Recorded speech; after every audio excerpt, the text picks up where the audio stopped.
Nawala naman ang lahat na pangit na viewers ko. Andito nga pala kami ngayon sa Belgium.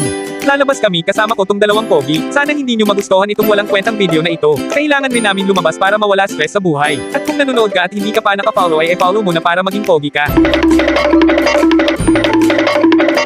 Nandito nga si partner. Tinuturo sa amin ang tamang daan. Para malaman mo na wala ka ng halaga sa kanya.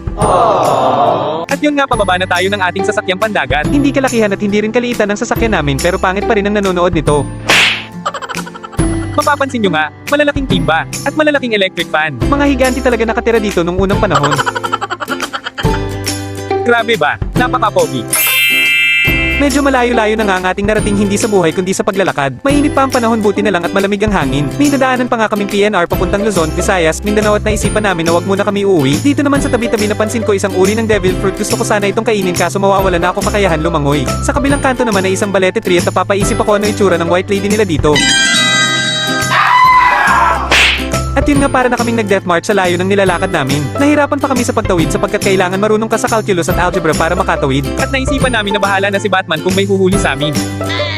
At yun nga, tigtas naman kami nakatawid at papasok na kami sa tinatawag nilang Decathlon. Shoutout ko nga pala ang aking 2 million followers, di ko alam ano pumasok sa isip nyo at nanonood kayo ng mga walang kakwenta-kwentang video. Gayon pa man ay pag umabot tayo ng 1 billion ay magpaparaffle tayo, ang mananalo ay makakatanggap ng 1 set of cotton buds.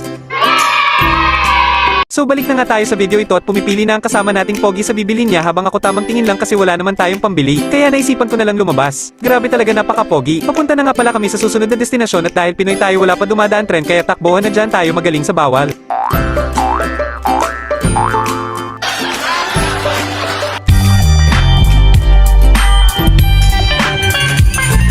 At yun nga, di ko na alam anong barangay na eto. Wala man lang talagang katao-tao dito kaya gusto ko na lang maging pulubi dito at least kahit papano ay may pogi silang pulubi. Nadaanan nga namin ang isang seaman's club kung saan nagtitipon-tipon mga katulad namin sa iba-ibang barko para magsalo-salo at makatakas sa magulong mundo, pero mamaya na kami dadaan dyan pag pauwi na namin. Napakasimple pero ang ganda ng mga bahay nila dito. Sobrang tahimik ng paligid at walang pakialaman, walang marites sa mga kanto.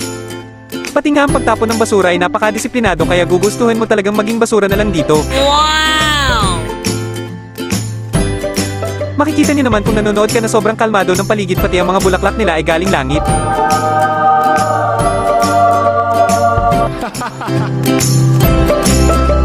Pati ang bus nila ay di rin papalugi, panalo ka dito pag driver ka, isang biyahe lang boundary agad, may extension ba naman?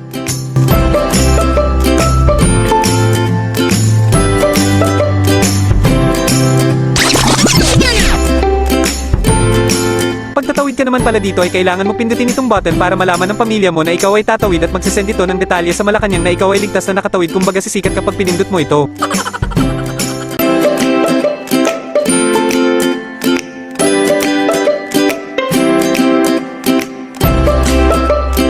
Nadaan na nga kami sa Seaman's Club, di ko nakuhang mag-video dahil nakakahiya sa loob, ang daming pogi katulad natin kaya tamang tingin na lang tayo sa souvenirs kahit walang pambili.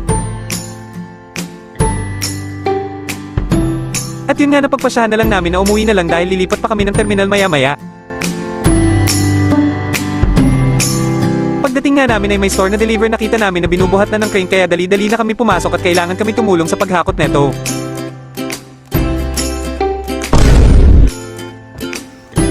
Hanggang dito na nga muna tayo mga pangit. Bago matapos ito, syempre kailangan natin i-wash out ang mga katribo natin sa kapugian. Wash out kay Kim Siliano. Wash out kay John Larry Consalta. Wash out kay Reggie Verdadero Catara. Wash out kay Darwin Lion Eita Layamado. Wash out kay Anthony Serra Joseph. At dahil na wash out ko na kayo, nabasbasan ko na pagiging pogi nyo, humayo kayo at magpakarami. Hanggang dito na lang tayo mga pogi, keep safe lagi sa lahat.